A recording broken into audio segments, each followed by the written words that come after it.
Hi guys, we're going to be making baked apple fritters.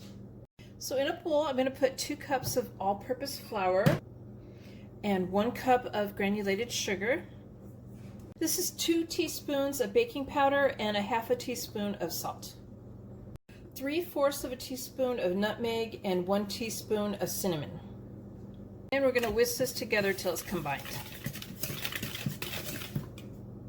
Now in a smaller bowl, I'm going to put 1 cup of whole milk, 2 large eggs. I'm going to whisk this in just a little bit.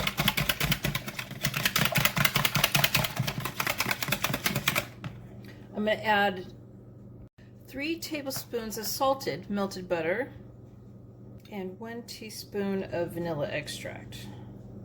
I'm going to whisk this together just till it's combined. So I'm adding the wet to the dry now, and I'm going to combine that. And I don't want to over stir it. I want to stir it just till it's combined and I don't see dry. So in this bowl I have 2 Granny Smith apples that I have peeled, cored, and chopped. And I placed them in a bowl of water with a tablespoon of lemon juice while I was waiting so they wouldn't brown. And then I dried them off real well before I'm adding them here because I don't want water inside the batter. And I'm going to go ahead and put those in there. And we're just going to fold those in. That's good right there.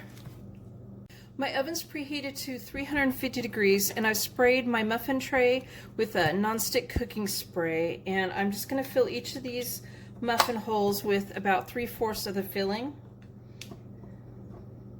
I'm going to bake them for 17 to 20 minutes, and I want the edges to be golden brown and a toothpick in the center comes out clean. While they're baking, I'm going to make an easy glaze to go on top of them. And in this bowl I have 1 cup of powdered sugar, and I have 1/4 cup of whole milk right here, and I'm just going to add a little bit at a time. I'm not necessarily going to use it all. I want the glaze to be thin enough that I can drizzle it over it but not watery. This is also a teaspoon of vanilla that I'm adding in here, vanilla extract. And you're just going to keep adding a little bit of milk at a time, stirring until it's the right consistency that you want.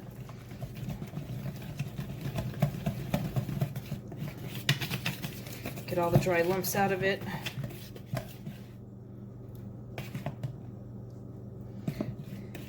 And I think that's good right there. It's almost too runny, but it's going to sit here a second while it's baking, and I'm not going to put it on until they cool, so I think it'll thicken up just slightly too.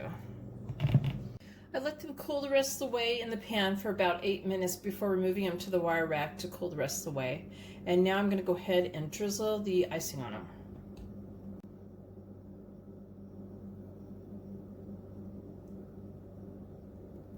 So you could also place the batter in a donut pan if you wish to.